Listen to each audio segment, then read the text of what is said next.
Bonjour à tous, Mathieu Frenchy Fog. Petite vidéo ouais, rapide, ça devrait être assez rapide. Pour vous expliquer un petit peu la méthode que j'utilise personnellement pour remplir mes cartos, pour les amorcer plus ou moins.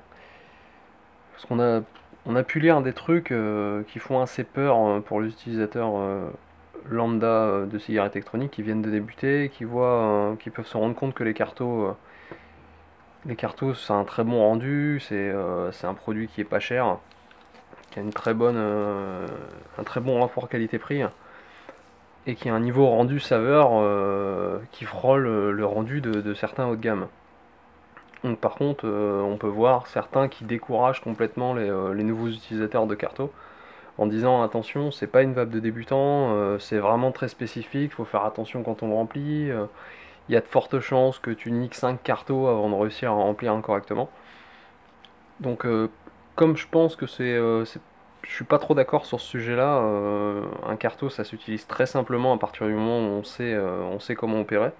Comme beaucoup de milieux, hein, quand on sait pas comment on fait, évidemment, c'est compliqué. Dès qu'on a une méthode fiable, c'est tout de suite plus simple. Donc j'ai une méthode qui pour moi est infaillible. J'ai dû cramer peut-être un carto et encore c'est par fainéantise plus ou moins. Donc c'est une méthode qui permet justement de ne pas attendre un quart d'heure que ce soit prêt. Parce que c'est aussi ce qui peut décourager certains. Quand on utilise un carto, on a envie de pouvoir remplir et utiliser tout de suite. Comme on va le faire avec un reconstructible où on va imbiber sa mèche. Donc là, un carto, ça s'utilise différemment, mais on n'a pas à attendre un quart d'heure. Il suffit simplement de savoir comment le remplir. Donc je vous montre comment je fais. Donc là, en l'occurrence, on est sur du carto Boge. Donc bon, 510 LR le resistance. Donc c'est des 2.2 en 35 mm. Enfin, c'est un, il n'y en a qu'un, donc c'est un. Donc je vous montre la méthode que j'utilise. C'est très simple. Je l'ai pas, j'ai pas vu ce type de méthode en vidéo ou je sais pas si quelqu'un l'utilise. Hein.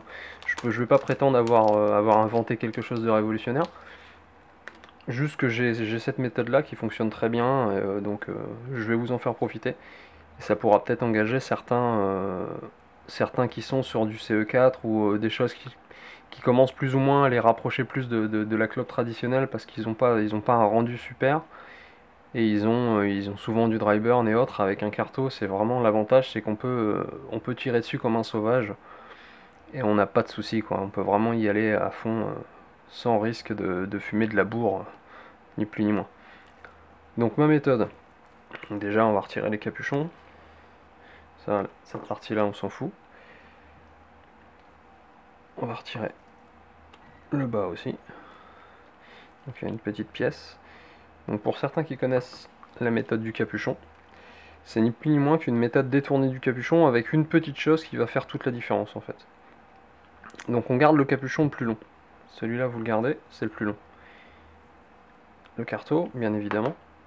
Je vais remettre le gant en place. J'ai pris l'habitude de mettre des gants, j'espère que ça dérangera pas certains. C'est une habitude. Donc pour ce faire, on va utiliser le pire liquide qu'on puisse avoir, enfin la pire gamme de liquide qu'on puisse avoir.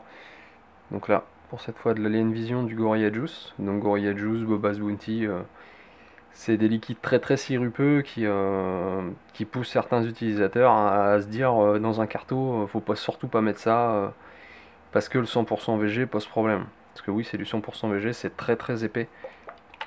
Entendez le bruit, c'est loin d'être de la flotte, c'est très sirupeux.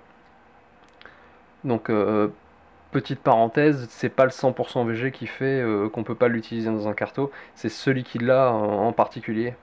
C'est les arômes qui font qu'on va détériorer plus rapidement son matériel. C'est pas le fait que ce soit en 100% VG. Le 100% VG est totalement compatible avec les cartos, avec tout le matos du marché. Hein. Ça n'a rien à voir avec ça. C'est simplement que ces liquides-là encrassent très fort par rapport à l'arôme qui est à l'intérieur. Je sais pas ce qu'ils utilisent Alien Vision comme arôme. C'est des arômes qui créent un sucre à la combustion, ni plus ni moins. Enfin, si à la combustion, c'est quand même chauffé. Donc, qui fait une croûte assez rapidement. Le Gorilla Juice, c'est le liquide le plus pourri. On peut très très vite créer une croûte sur le coil et ça devient inutilisable.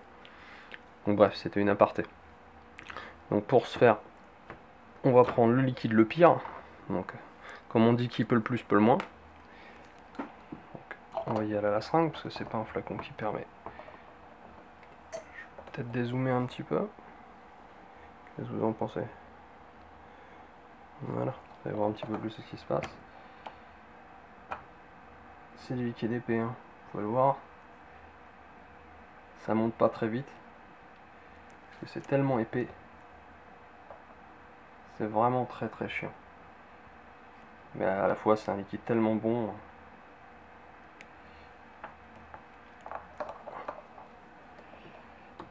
Voilà. Donc pour ce faire, on en a largement assez. J'ai gardé la fiole de côté. Donc là, le principe est simple. On va rezoomer. Hop. Encore un peu. Pas hésiter à mettre le paquet. Le principe est simple. Par contre, oui, il y a un truc, c'est que la nicotine a tendance à aller bouffer les gants. Donc je vais être obligé de retirer les gants, je pense. Donc là, vous remplissez le capuchon. Jusque là, rien de bien compliqué. Vous allez voir, il n'y a rien de compliqué du tout. Remplissez le capuchon. Un peu plus de la moitié. Voilà, là on est pas mal. Un petit peu plus de la moitié. Je m'en fous de partout. Bon, je vais retirer les gants. Parce que la nicotine, les gants sont très fins et ils aiment pas du tout. Donc ensuite, jusque là, rien de bien compliqué. On prend son cartomiseur, on dézoome un peu avant. On prend son cartomiseur, on vient le mettre dedans, à l'intérieur. Ce qui permet de faire monter le liquide. Là vous allez le voir, on va zoomer un maximum, je vais me rapprocher. Vous voyez, le liquide est monté à l'intérieur. Donc on le fait monter, et là c'est là qu'il y a une petite chose que j'utilise. On met son doigt au bout.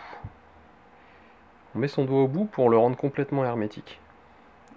Une fois qu'il est hermétique, on vient tirer sur le capuchon. Jusqu'à l'extrémité.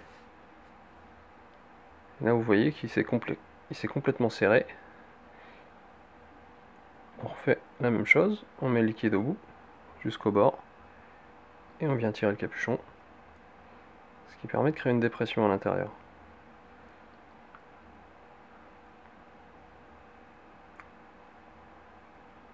Vous voyez bien là.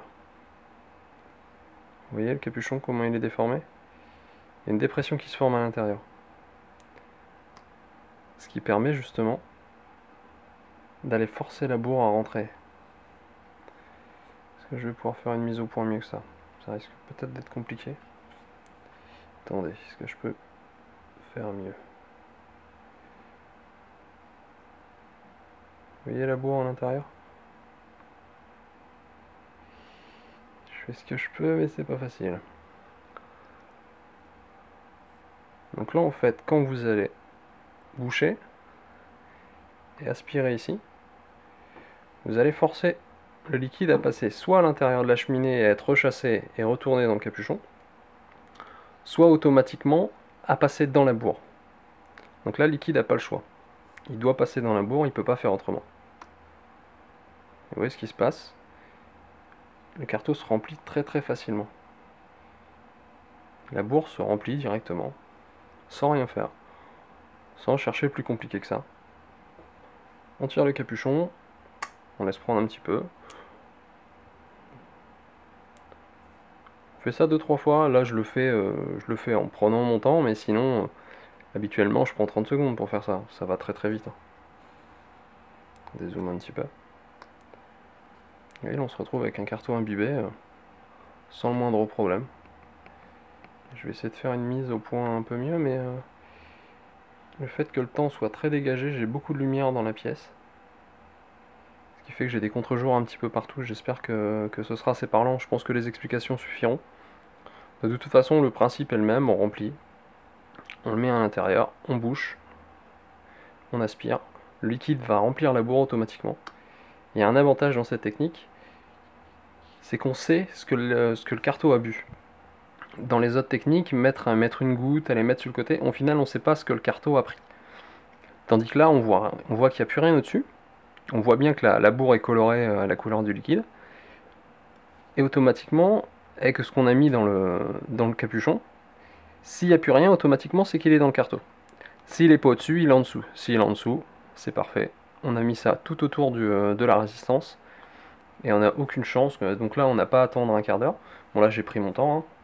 On n'a pas à attendre un quart d'heure. On le met sur un mode. Vous allez voir que ça marche. Par contre, j'ai pas de drip tip. C'est un peu gênant. Je vais utiliser ça. Ça m'a évité de boucher. C'est ce qui est prévu à la base pour les cartos. Bon, c'est très désagréable à l'utilisation, mais...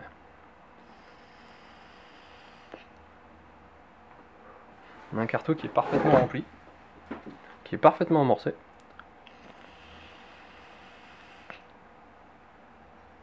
Ça fonctionne très bien. Il n'y a aucun doute là-dessus.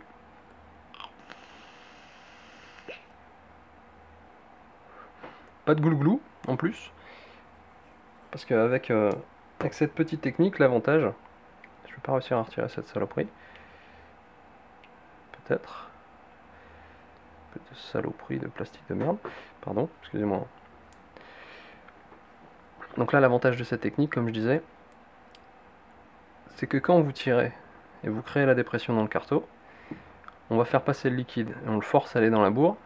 Et en plus, la cheminée centrale, du fait qu'il y a un passage qui traverse le carto, ça purge en liquide. Donc la cheminée, vous risquez pas d'avoir un glouglou, parce que souvent, quand on amorce le carto, on va souffler dedans pour chasser le liquide qu'il y a eu dans cette cheminée. Avec cette technique, quand vous aspirez, le liquide qu'il y a dans la cheminée, automatiquement, avec la dépression, il est obligé de partir. Il reste pas dedans. Donc on a un trou parfaitement dégagé du carto, directement. Et là, on voit. Technique simple, mais super efficace.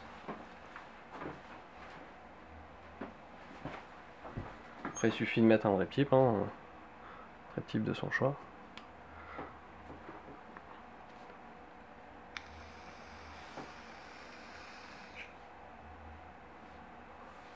Aucun souci, ça fonctionne très bien. Je vous dis concrètement 30 secondes.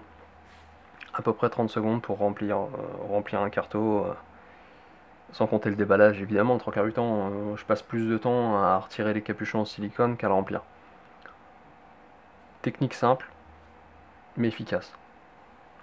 Donc si vous êtes débutant, si vous voulez démarrer avec quelque chose d'un peu plus qualitatif au niveau rendu des arômes, saveurs, et pouvoir bénéficier de tirages sans risquer de manger un dry hit à chaque fois et de se brûler la bouche et d'avoir un goût super désagréable. Lancez-vous sur le cartomiseur, essayez cette technique là, vous verrez qu'il n'y a aucun souci. Le carto, faut pas avoir fait maths sup, c'est pas un produit plus compliqué que les autres à utiliser, c'est pas plus compliqué qu'un CE4, c'est même plus simple dans le sens où un CE4, si on n'attend pas, les mèches vont mettre plus de temps à s'imbiber que grâce à cette méthode avec un cartomiseur. Donc sur ce, je vous laisse, j'espère que ça pourra vous aider un petit peu sur le genre de pratique, et n'hésitez pas à essayer les cartomiseurs. Au revoir tout le monde.